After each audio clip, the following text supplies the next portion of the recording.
Fuck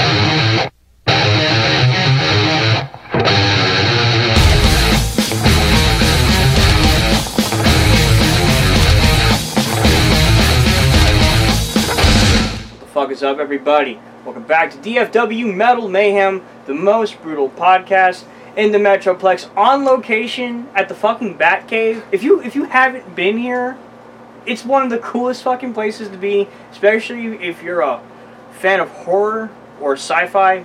This is the ultimate man cave, and I shouldn't even have to fucking introduce who I have today. If you live in Texas or literally any other bordering state, you know damn well that we are doing round two. Round two, man. Bruce, it's so good to see Billy, you. brother! Thanks for being here, man. Thank you. Of course, man. I love coming here. The first time you invited me out, actually, after we did the Warbeast episode at my place.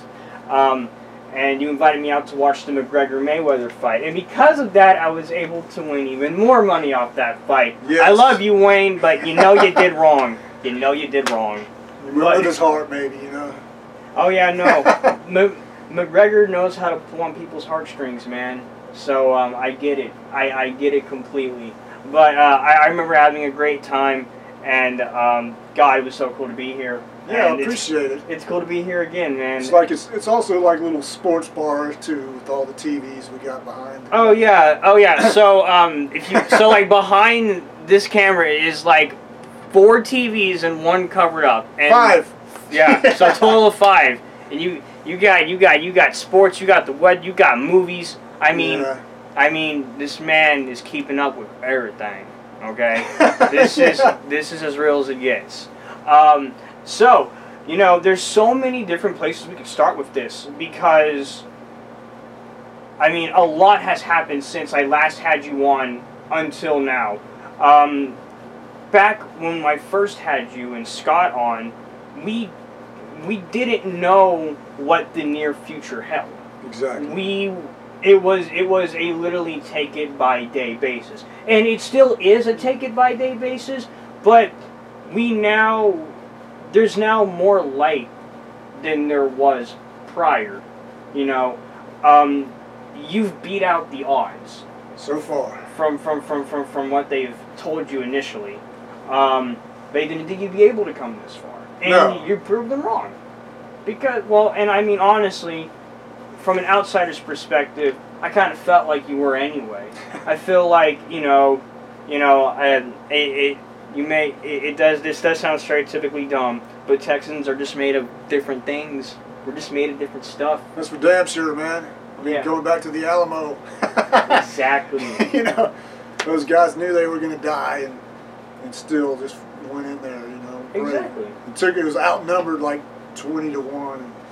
Yeah, I think you're right, we're different, you know, and we're tough, and I appreciate everybody's faith in me, like you just said. And, that I was going to do better than they predicted, and I'm sitting here with you right now, so exactly that's proof point given right there. Yeah, and for great reason too, because we have a return show date. Holy shit! I'm crazy, man, but I got to go for it. You know, I mean, why not? It's been basically the biggest part of my life. You know, the most, it's just been such an important part of my life that it's hard to give it up, and it's been hard to be away from it. And the couple times that I've got to actually sing, you know, like at the Fort Worth Weekly Awards in July, and back in my renewal, it did wonders for my health for the next month when I got up on stage, you know. Yeah, because you have the rush again. It's that same feeling. Getting that adrenaline, that rush, you know, being on stage, what it does. There's no greater feeling better than any drug and anything. No way. And so, man, I mean, so far, I end up bouncing back stronger after I do these shows. So. Exactly. It's kind of symbolistic in a way. I mean, obviously, if you really want to think about it, because, you know, 2018 has been a crazy year in general for the scene, whether I'm talking the metal scene, the punk scene, the core scene, whatever.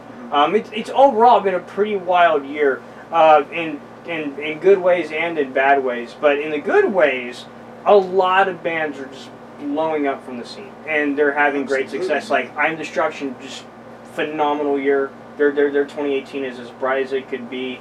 It's kind of like, it was kind of one of the biggest symbolistic things to witness, because Dead Rising kind of stopped doing their thing back last year in November, and then Richie and Paul being in I'm Destruction as well, that just blew up, and I mean and just so many other bands too that I can't even do about. Life of Scars just put out a new album. There you go. I mean, it's always going to be that way, and I'm not coming back because I think the scene needs me or misses me. Yeah.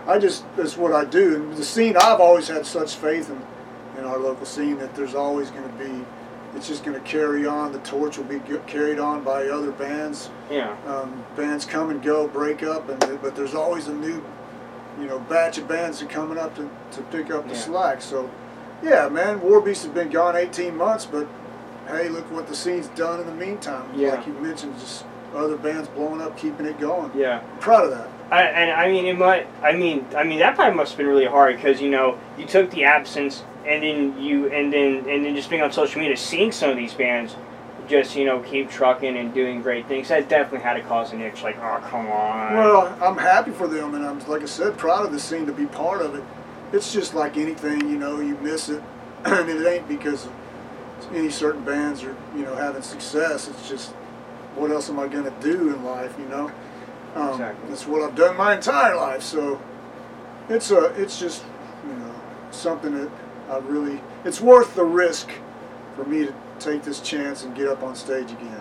Yeah, I mean, we have this life, and I feel like it would be an absolute crime if people purposely held back what they could do in it. Part of the reason is unfortunately, when it happened, I got to watch Wizards of Gore perform with guest singers filling in for me, and then I got to see the Warbeast release show last year, where the same thing, where there's guest singers.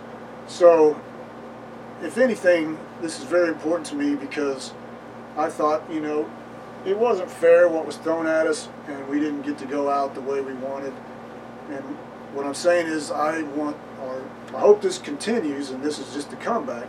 But no matter what, I want the final shows with Warbeast and Wizards of Gore being with the band, with me singing the songs and us the way it should be. The final show should be, with me on stage with my brothers, and that's what we're doing now. So, going to make that happen coming up October 20th. Yeah, one thing I wanted to kind of quickly jab at, because I'm a big fan of not only horror movies, but I will definitely branch off into B movies. B movies are like my absolute go-to. When you sent me the link for the song, I completely dorked out. I was like, oh my god, that's Santa and Gaia. Holy shit. More of the Gargantuans. Yes, sir. Love that movie. Oh, nice. I love that movie. That is one of our favorites. Speaking of Scott Shelby and Philip Anselmo, Rick Perry, and that's the same thing. We loved it.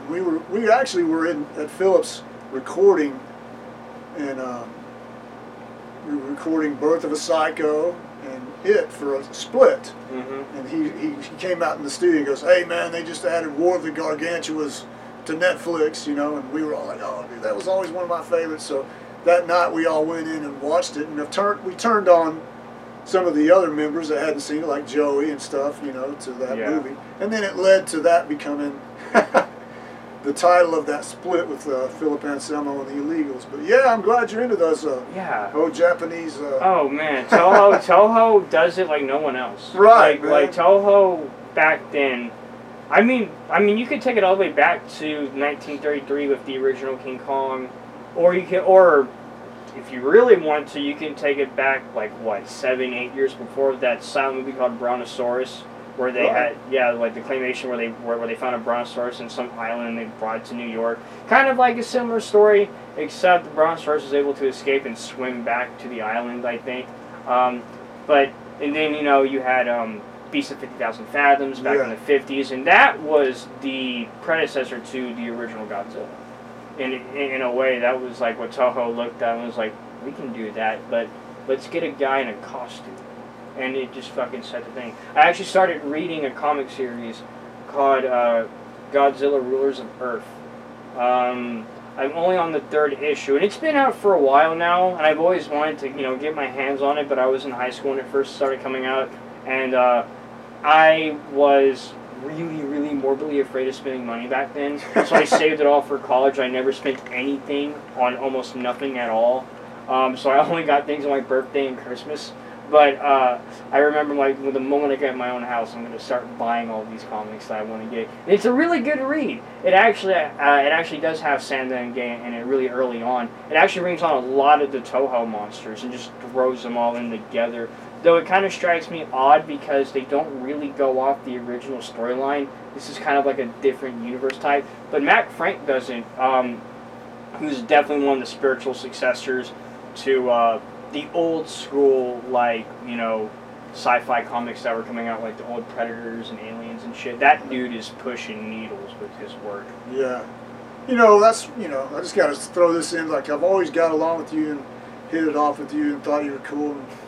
And it's like, age difference doesn't mean a thing when I'm talking with somebody like you, because I've never judged anybody by their age. But what I'm saying is I've always been impressed with your knowledge of such things that, that maybe somebody only older would usually be into, but you've always went back and educated yourself on a lot of bands and movies and everything we're talking about now, and I really admire that about you, my friend. I appreciate That's cool, that. Man. I appreciate it. I don't know, I like understanding where my influences come from. I feel like, with Skull Archer, I'm looking back to SOD and early Exodus and definitely Countdown to Extinction. I'm like the only person I know who thinks Countdown to Extinction, only next to their debut CD, was Megadeth's best CD.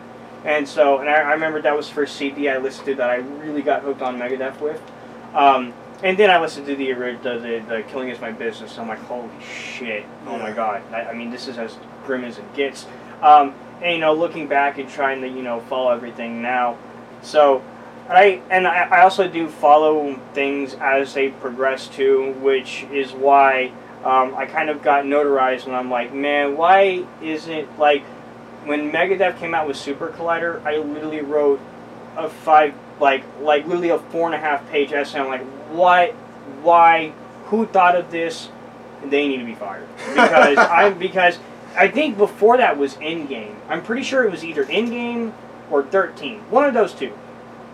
Endgame was really good, and 13 was okay. It had some good solid songs on it, but overall I kind of felt like it was a rushed project. Super Collider was just like, they've just been like, thrash metal kind of sucks. let's play something else. And went through that little phase. Went through that phase, then he realized he messed up, and then that's when Dystopia became a thing. Which, thank goodness, because even though it's not as good as Endgame was, Dystopia is a good return to form in some ways.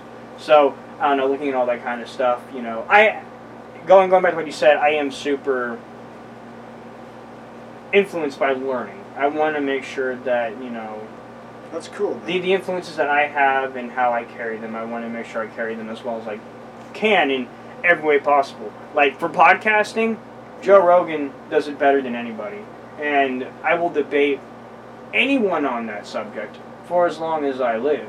I literally, when I'm driving around work, I listen to Joe Rogan. Like, every day while I'm driving, just whoever he has on. I don't even care if he has on people thinks I'm not interested in it. I just listen to Joe because Joe's fucking great. He's got it down, that's for sure. He does, and you have it down too. I definitely. I can't remember exactly when I first listened to Rigor Mortis. I either want to say it was either at my dad's, because my dad had a friend over who brought over a Rigor Mortis CD, and they were jamming it out while they were making barbecue. Or if I went over to a friend's house and his dad was cranking it. But I just remember being like, what is this? What is this? I like this. It has really, really gnarly, raw emotion. And you carried that from Rigor Mortis to Warbeast. And in essence, I I would definitely say Warbeast is like a branch continuation. Yeah, and I mean, not sounding alike though. You know what I mean? It sounds totally different. Yeah, yeah. But that's what, you know, I had to wait a long time. I mean, longer than I wanted to. So long that I thought I was never going to probably ever be in another band for me to find something that I thought was as good as Rigor Mortis, you know. Yeah. That I would be proud of and believe in. And I've tried my ass off in the 90s, but I wasn't willing to make changes because of other directions that other people were going in the 90s, you know what I mean? Mm-hmm. And so I know Scott Shelby had the same problem there. We're still wanting to thrash, but it's hard to find anybody around here during that era. But, you know, the good thing was there was a second coming in the 2000s and thrash came back, and that gave me a chance to come back. And here we are still talking about it, you know? You know, I was talking about this. I think I was talking either with Christopher about this or someone else. I can't remember. But I remember when we were talking about, you know, there was that time in the 90s where thrash wasn't really throwing things out. You know, Slayer kind of threw out some things, but people kind of took it as hit or miss. Some things Megadeth threw out were kind of hit or miss too. This is when Metallica started really going downhill for a lot of people as well. And I mean, you had some bands pushing needles, like Aftermath was doing some things at that time, but it wasn't anything that was getting across the world. And we were kind of thinking about, well, when did it like reignite and how did it reignite? And I forgot who I was talking to about this. I wish I could remember. If you remember having this conversation, please let me know, because it was really important. We chalked it down to Destruction. When they played either 1999 or 2000, they played a major festival. I think it was Warkin or some other major festival where they were the only thrash band. And I think they were one of the heaviest bands of the entire lineup. And people just lost their minds to it.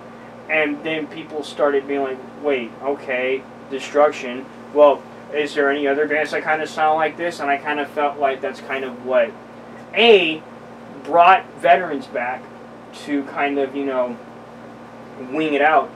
And then I kind of felt like that was, in a way, cementing the seeds for this new wave that we're having.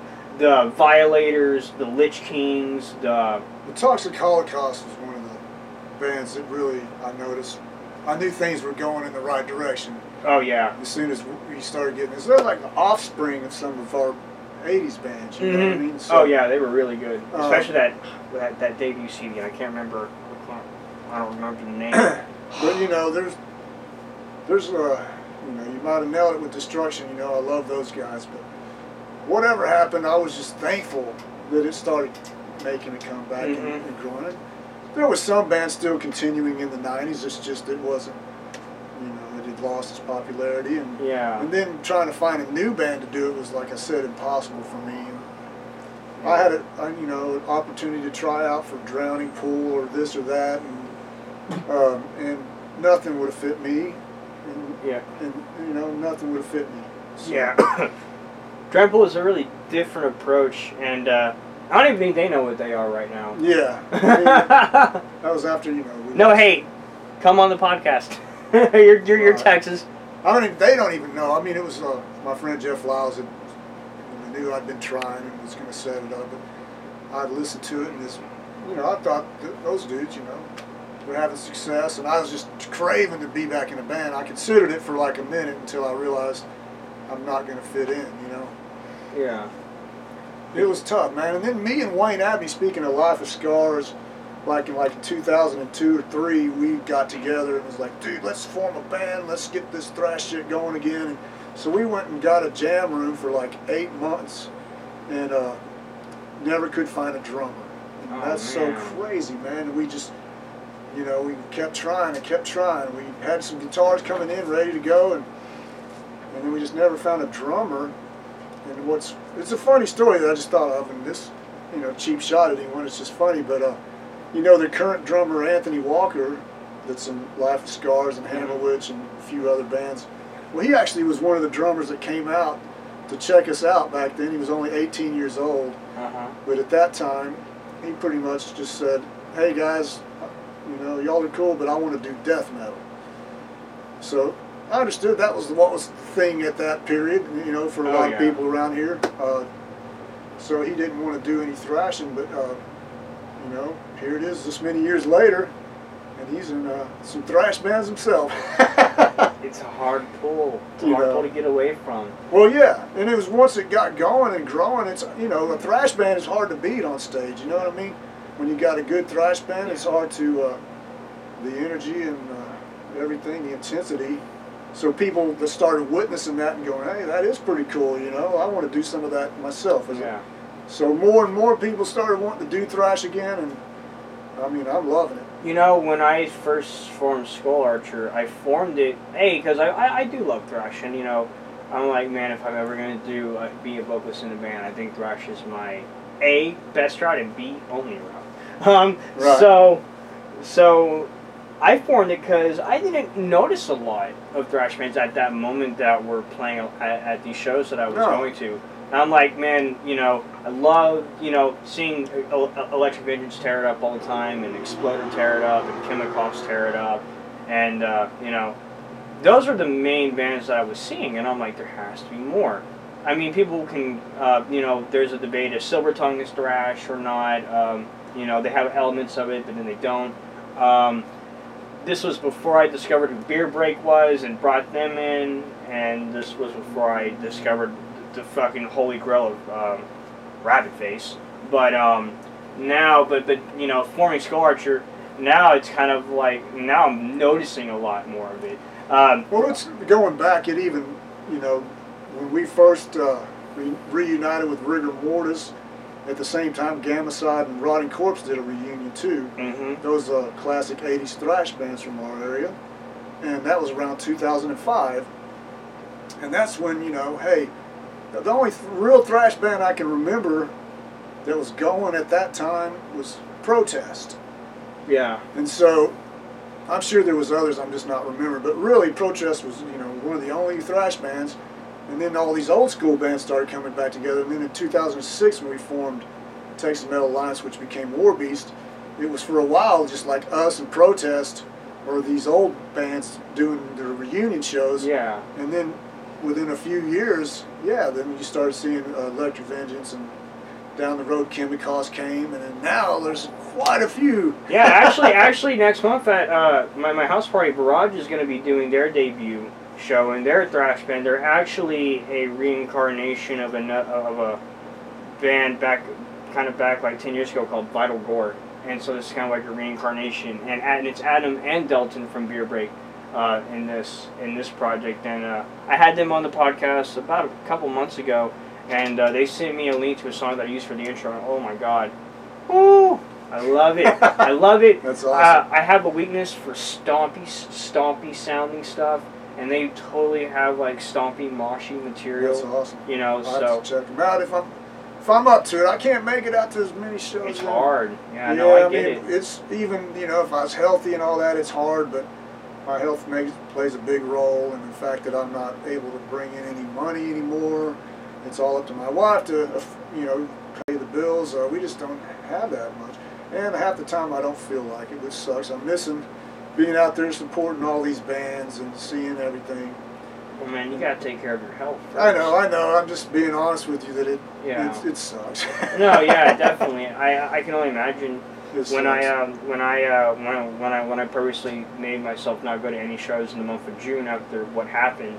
I was like, man, what was my life before this? Right. Holy shit. I literally just looked at the wall. I'm like, man, this is dumb. What do I do now on the weekends? So, and then when I finally came back, I'm like, oh my god, I'm home. I looked at Reno's, so I'm like, oh my god, I missed you, Mom. I hugged the pillar of Reno's, like, I'm back. I'm back. I know, man. But yeah, man, like, I mean, but it's good to see that you're in high spirits. I don't at least today, because you're here, Billy. I don't catch all of your live videos. But I do kind of find the videos that you do with the little football playoff thing. Yeah, electric football thing. I do kind of find that neat. I'm not a super huge fan of football. I grew up watching like kickboxing and boxing and all that kind of stuff, so, and MMA. So that's kind of like where my. I love that shit too. Man. Oh yeah, definitely. But watching those, I'm like, that is the neatest thing ever. Imagine when we were like in the, I'm that old, but in the '60s and '70s, man, that was what we had. We didn't have no video systems or anything. So yeah, I'm kind of bringing that back, reminding me of my childhood. But it's pretty cool now, Yeah, for sure. Pretty fun thing. But I'm a big football fan, obviously. Always have been. I mean, just as I said, if you guys are just able, if you've ever been here, just looking around this room, is a bunch of crazy flyers and posters. There's not 1 inch that's not being taken up with something. No, definitely not. I have enough stuff to fill up 4 other rooms like this. I just wish I had a bigger place, man. Oh, man. I've got quite a collection of shit you would love. It's insane. Like, the first thing I noticed is the big King Kong over there. Absolutely, yeah. I thought, I'm like, oh, hell yeah, that's cool. That kind of reminds me of the X Plus series figures they had. Man, when did they make the X Plus series? Like the 70s or the 80s? I don't remember. But they were mainly Godzilla franchise like figures, and they were about his height, if not a little bigger than him. And I mean, you had to set them. I mean, like you couldn't set them on a shelf. You had to set them on the ground, and they're expensive. I think the cheapest one is Anguirus, and I think Anguirus goes for like $475. Wow. Ridiculous. But the detail on it is nuts. It's literally like as if they pulled it from the TV and was like, here's your figure. Speaking of King Kong, Godzilla, like we have, that's one thing, man, is I know in 2020, Godzilla vs. Kong, the redo. Yeah. Mm-hmm. With Legendary? I think Legendary is going to be doing it because it was the 2014 Godzilla. Yeah. And now we're going to, in 2019, there's going to be... I might make it to that one. Yeah, it'll be a, it's Ghidorah and Mothra in it. Yeah. And in 2020 is when they're going to bring Kong. And I was like... And at first I was kind of perplexed about it because I'm like, wait a minute, because like Kong in Skull Island, he's big, but he's not 2014 Godzilla big. And I think someone told me that, well, he's young in that movie, and so that he has a lot of time to grow. If that's the case, that'd be great. But they got to give King Kong something, like back at the original King Kong vs. Godzilla, like. Obviously, they can't just throw King Kong at Godzilla. They had to give him that ability where he just gets supercharged with electricity, like makes him more stronger. Right. Because you just can't throw just a girl that knows how to scrap against a guy. He was getting torched, and I watch that movie still all the time. And if you watch the fight scenes, Godzilla wins about 75% of them until the end when, like you said, the lightning makes him stronger. And throws him in the fucking ocean at the end of the movie. It's pretty even, and they roll into the ocean, and then King Kong swims off, and a lot of people's like, well, King Kong won. And I'm like, how do you know he won? Godzilla might just still be under the water, Just waiting. Well, he got swallowed up by an earthquake. Who knows? But, I mean, but at the same time, Casey Orr, of course, everybody knows Casey Orr. He was like, Godzilla's a beast, man. If he could just get past the, Godzilla's fire in his tail, and actually gets to him, he's you saw what he did in the movies to the dinosaurs and everything. He just, it's but you're right. The size differential was their biggest problem on making this 2020 film. Is how they made this new Godzilla like as big as skyscrapers. Yeah, I think he's actually bigger than Toho's latest rendition of Godzilla. Yeah, which is crazy because they've only made Godzilla bigger throughout time than Toho. Right. I mean. The 1954 Godzilla is like a munchkin compared to the Godzilla that fought Destroya or the Godzilla in Final Wars. And that's why they were able to do the original King Kong Godzilla and not have to worry about how, and I hope they do it something like that where he was young, but I've heard stupid things where they're somehow he's going to increase in size. Genetically modify or something. Yeah, something, but we'll see. I'm just kind of being honest that I might not be here for that, and it's kind of it's bumming me out, the stuff I start thinking that I'm going to miss in the future. It's okay to talk about my health and my situation, but that's why I want to be honest, that's some of the things that, you know, when you go through bad moments, you start thinking about what you, and of course this is just a movie. I mean, there's bigger things I'm going to miss out, like my daughter getting married and having a baby and just everything. Yeah. But, you know, I'm going to miss everything when I'm gone. You know, I am loving life so much, even these last 500 plus days since I got the cancer. Even though I was feeling horrible, you know, most of the day before my friends showed up. And I'm nauseous right now talking to you, but I'm dealing with it, you know. And I'm alive, man, and that's what counts. But, you know, it's tough thinking of the future without you being in it, you know, and how many years your wife and daughter and everybody's going to go without you. But the thing is what separates you from most people in this situation is, well, maybe not a lot of people, but some people kind of cower. You have kind of embraced your mortality, in a way. You have said, look, it's gonna happen one day. Yeah. But you know what? I'm not gonna let that inevitability define me. Yeah. I'm gonna do what I want to do, and when it comes, it comes. I respect that. Thank you, man. And because, you know, it had to get to that point to be like that, to make sense for me, because at first, you know, you get the crushing diagnosis and prognosis, and you're devastated, but then I got pissed off, and I'm like, fuck you, cancer, I'm going to beat you, you know. I went into Muhammad Ali mode, and I did everything I could, man.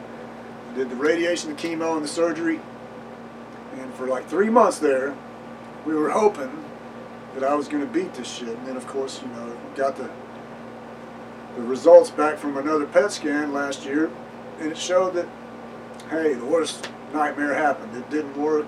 Cancer's already spread. It's stage 4 now, and you're terminal, and you're not going to beat it now. So I did go through that period where at first, you know, you're just like, I'm going to beat it, I'm going to beat it, I'm going to beat it. But then, even though I'm still remaining positive and fighting and doing everything I can, like you said, I've accepted what's the reality of what's going to happen. I mean, we're talking 99% chance that I'm not going to beat this. So that'd be stupid for me to still walk around going, I'm going to beat this, I'm going to beat this, and then not even think about anything about what I could do to help my wife and my daughter or any of my friends deal with life after they lose me, you know?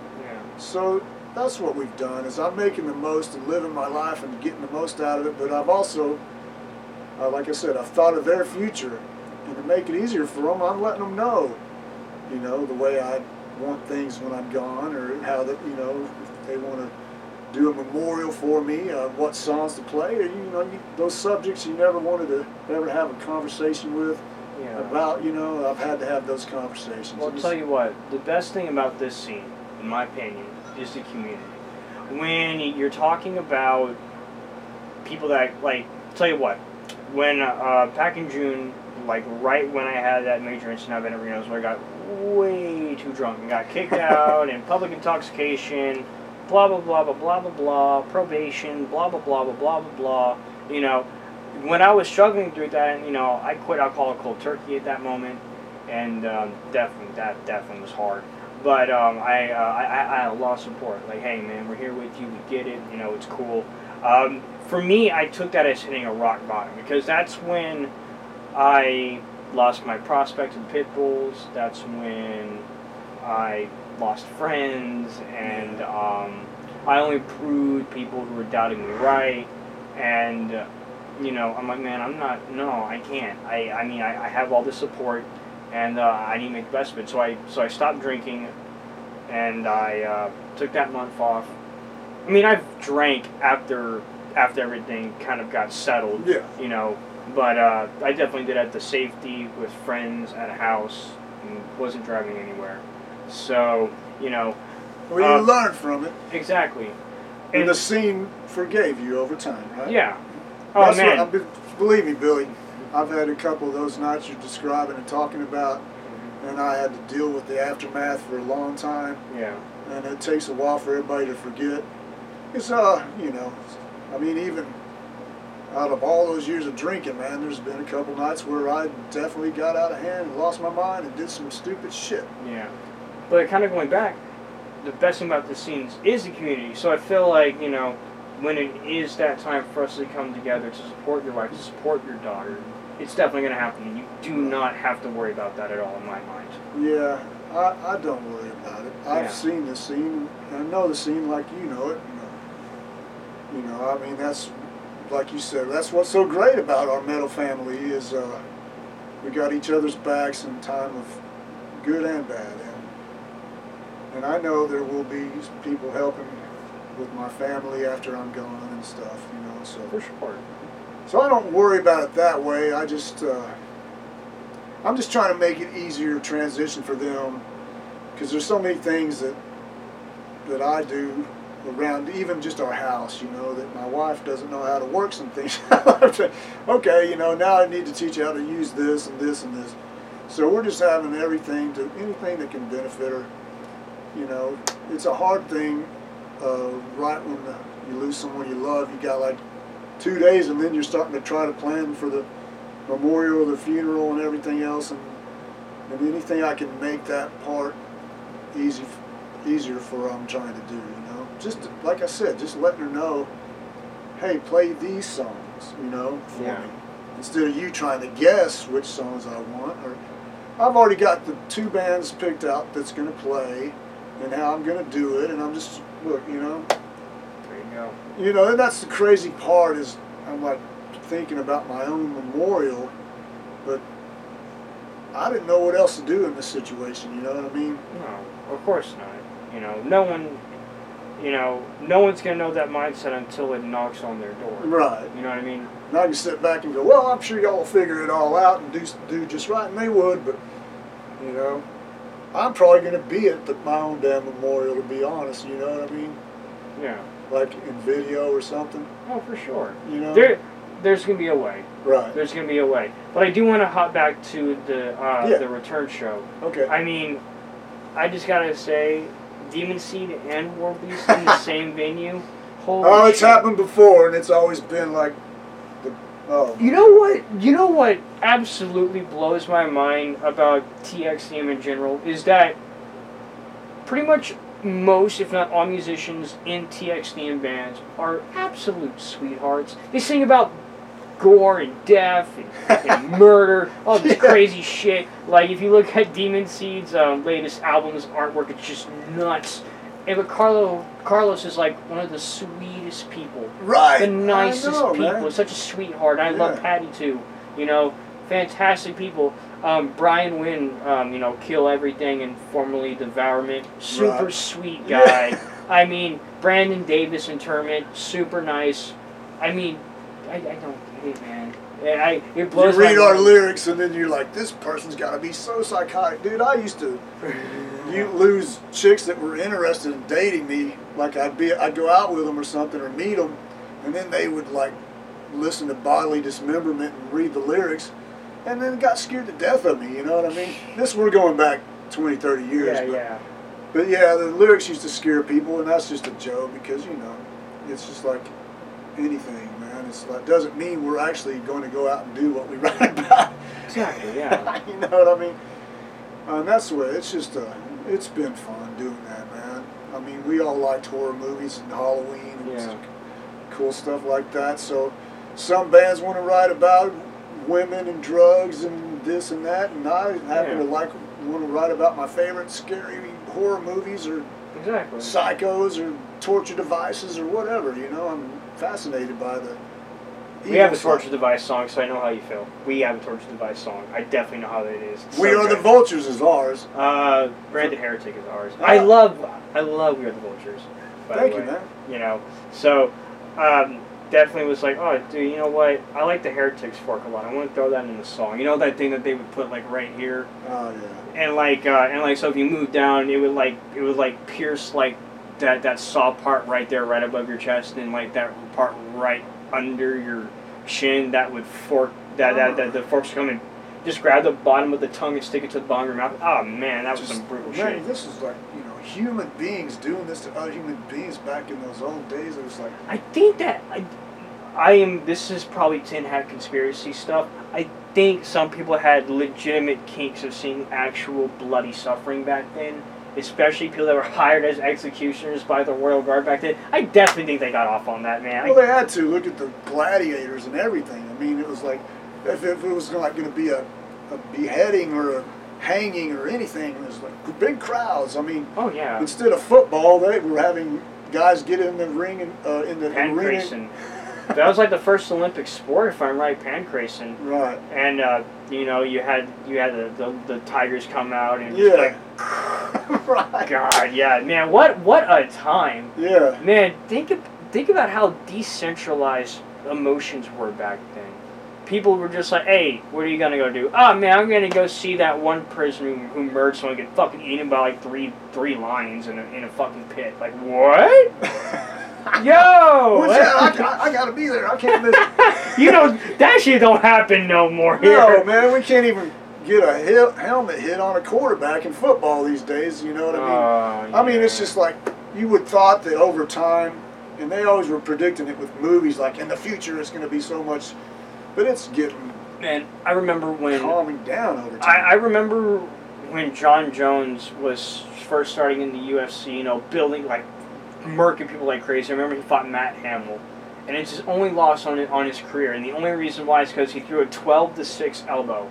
It wasn't, which, you know, in MMA and in the UFC, this rule against throwing a 12-6 elbow. Okay, you can throw an 89-degree, like, so you can throw this on someone's head, you can't throw that on someone's head. Makes no sense to me. Yeah. And John Jones, I guess, accidentally did it, and he got disqualified for it. And I'm like, man, what the fuck? Matt Hamill didn't do shit to John Jones, and John Jones is literally playing with them, and he gets the L on that. Yeah, that was ridiculous. It is ridiculous, some of these rules. I liked it, you know, with the old school football and less rules in the UFC. Yeah. I mean,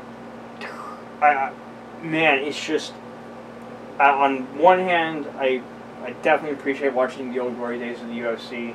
I mean, nothing gets better than watching A, Hoist Gracie tear everyone up back in the day. B, Don Fry just coming on and just boxing everyone's head off. Yeah.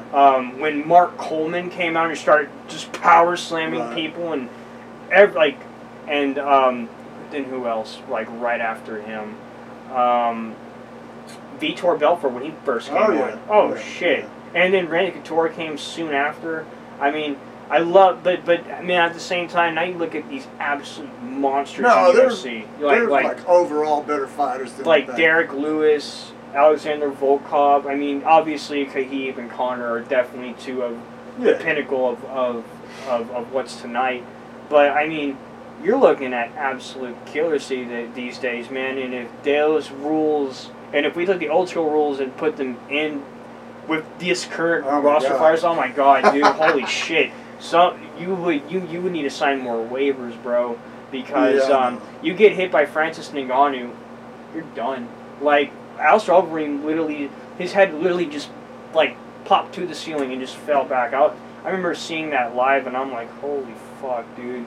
I had to get up. I felt sick from seeing that. I have to agree with you. You know, these guys are so much more skilled over all areas now than they were in the original days. But it was fun watching. There was no weight limits, you know, and so you could see like a 180-pound guy against a 400-pound sumo wrestler. You could see all that was crazy.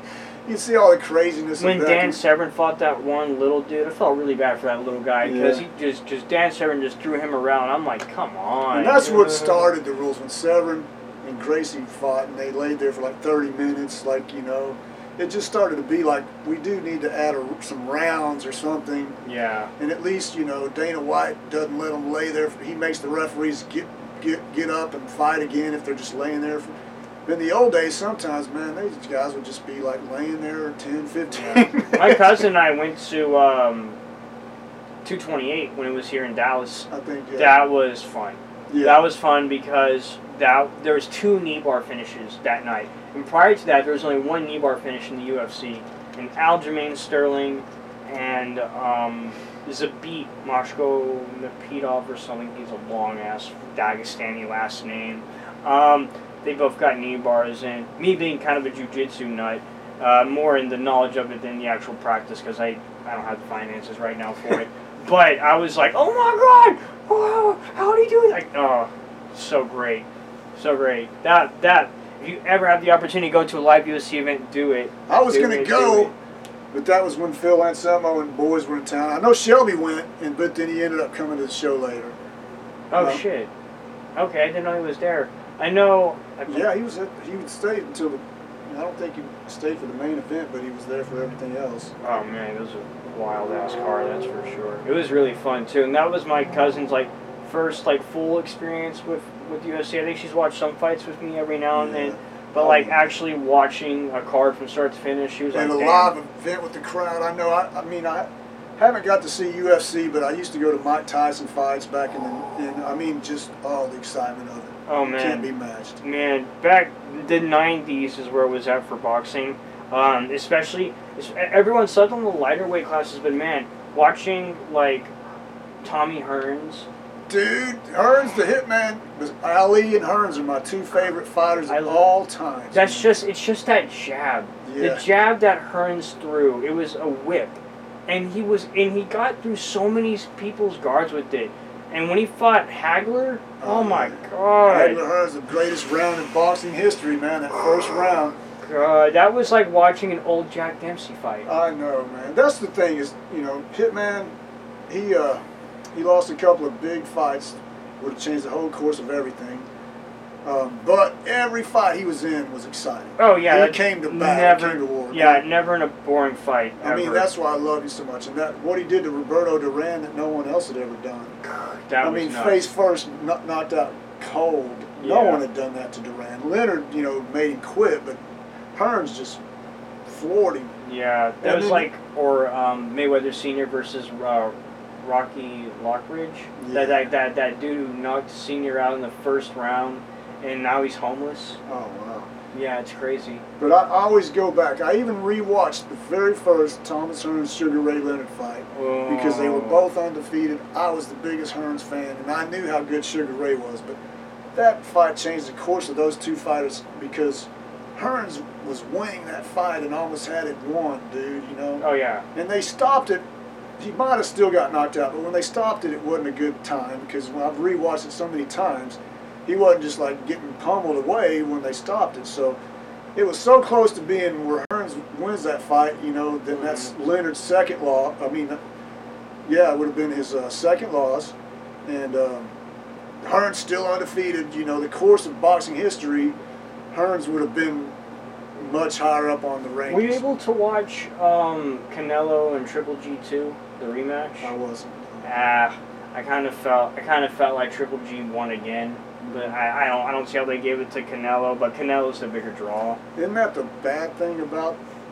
Teddy Atlas was talking about it. He was like, yeah, it's the draw. That's all it is. The only bad thing about boxing UFC is sometimes the judges' decisions. The thing about that is the judges don't know what the fuck they're watching or what they're talking about because they are employees of the commission. They don't know what boxing is. They don't know what MMA is. They are hired for a job. They're working a job. You're not getting people who are truly fascinated by the art or the sport. I mean, there are so many analysts and commentators on YouTube, people who make YouTube videos on the stuff that do way better jobs at analyzing fights and commentating fights and all this other shit and judging fights too. Go to Sheerdog is probably the premier place where you can see where 10 admins on Sheerdog will give you a round by round on who they think won this round and why. This is mainly that's mainly for MMA, but there's boxing websites like that too. And I feel like if you just got three judges for one is not enough judges. I feel like you need at least 7. I feel like you need 7 and not judges, people who know what the fuck they are talking about and people who know what they're watching. Because the thing is that, yes, Canelo may have landed more power shots in the fight against Triple G in this rematch, but the thing is that Triple G was literally feeding him a jab at free will that Canelo had nothing to counter it with. He literally ate that jab all night. And I'm sorry, if a fighter can't answer can't find an answer to the question you're throwing at him, why give that dude points? The greatest fighter of all time won most of his fights because of that left jab. Exactly. Exactly. I mean, he wasn't landing power punches. He was just dancing around and staying away. And he moved like a lightweight. That was the thing. I know, yeah. His footwork, I mean, yeah, that was something that no one's seen in the heavyweight division. It was just too fast for everybody. And now it kind of stinks because, you know, I mean, there's still talent in boxing. There's definitely talent in boxing. But you're not finding those big, huge, like, phenomenal, like, superstars. I mean, you have Canelo. Canelo's really good. And Triple G's really good, too. I mean, they're both veterans. But then, you know, I mean, besides that, like, in heavyweight, you have Tyson Fury, you have Joshua and Wilder, you know. We're finally getting a little bit more exciting in the heavyweight division again. Man, you can make a fight between any of those three. I'll be interested. Yeah, it's coming back. I think what happened, you know, heavyweights, man, growing up, the heavyweight champion of the world was like the king of all sports. Like, when you would have baddest man on the planet. Yeah, when you would have the Super Bowl champion and the World Series champion and this guy and then Muhammad Ali in the same room, Muhammad Ali was the king of everybody in the room, you know. But boxing, I don't know, it's just went. U.S. has lost a lot of interest since, like, for the last 20 years, and it's kind of when Tyson and them and Holyfield were going out. Now, I'm just saying, I'm guessing it's because for so long we didn't have an American heavyweight that was like, for most of history, it was usually American heavyweight champions, you know what I mean? Mm-hmm. And then these last 20 years, it's not been that way. The foreigners have been beating us up. They've been killing us, man. The Klitschko brothers. Yeah, the Klitschkos just took over, and then Lennox Lewis before that. And, yeah. That's, you know, if we had like to, you know, there's never going to be another Ali or Tyson, but I mean, it's. I'll tell you what, though. I mean, maybe not in terms of American boxers, but Vasyl Lomachenko right now. Yeah. That dude is the fucking man. I'm not so like against different countries being. I'm just kind of trying to figure out why boxing sunk so low, and part of it's UFC coming up. But a lot of it, I do think it had to do with no American heavyweight. You know what blew my mind is how kickboxing never took off in the same magnitude. Because, man, back then, you had some crazy... Or like, watching Ernesto Hoost, man, those leg kicks were from hell. Yeah. They were from hell. He dropped people with those leg kicks, man. People's legs just went out under him, and he just fell to the ground. They couldn't do anything about it. So I was always wondering, like, why isn't kickboxing blowing up for? I think, and now that you brought up the American aspect, I think it is because most of the major kickboxing names back then were foreigners, and so, you know, in America, you know, we want to root for our Americans. Yeah, we want our guy. We always want our guy. Right. But man, I don't know. I feel like a traitor because some of my favorite UFC fighters of all time have been. I don't even judge where they're from anymore. Exactly. You know, if I like them or I don't. Exactly. Like, you know, back then I used to be a super big Conor McGregor fan, and I stopped being a big Conor McGregor fan after he decided that he wasn't going to defend the flyweight, the featherweight title that he won from Jose, and run to the lightweight division. And then I disliked him even more when he's like, oh, cool, I won the lightweight title. Now I'm just going to completely not defend either of these titles and go box. And, I mean, we all know how that turned out. He did get paid, though, so he did win in a way. Oh, he got paid so much he really didn't have to fight ever again. No way. No, man. $100 million. He could have been set for life, dude. Him and his wife could have been red penny night every night until they died. Exactly. You know, the little McGregor Jr. has his life set for absolute certain. But I don't know, man. This fight's interesting tonight but I'm gonna upload this tomorrow. So if I'm wrong, I'm wrong. If I'm right, I'm right. I'll make sure he doesn't sneak in anything of sneak edits or anything to make himself right. Oh man, I don't even edit when my phone goes off, so you're good. All right. Stylistically, this is a nightmare matchup. Khabib is a bona fide world-class Sambo fighter from the place where Sambo is at its best, Dagestan, Russia. you talk about people, there's nothing to do in Dagestan except be a drug dealer. So you either do Sambo or you become a drug dealer. I mean, it's literally a violent world over there. And Kahib was just drilled with Sambo ever since he was a kid. There's a video of him like 8 wrestling a bear. What the fuck? I mean, no, what? So that's leading to your prediction? No and yes, because this fight for me goes one or two ways. Conor catches him early, in the early going, or Kahib is going to ragdoll him and just throw him everywhere, wherever he feels like. Conor has struggled with wrestlers. People say, well, he's beat all the wrestlers. He has beat one. He has beat all the wrestlers. 2, he did get taken down by Chad Mendez, and I would definitely say that he was wrestling as a way higher notch than Chad Mendez. Dennis Seaver took Conor down, and Dennis Seaver isn't a wrestler. You know, obviously Conor's gotten better throughout this time, so maybe he has better takedown defense.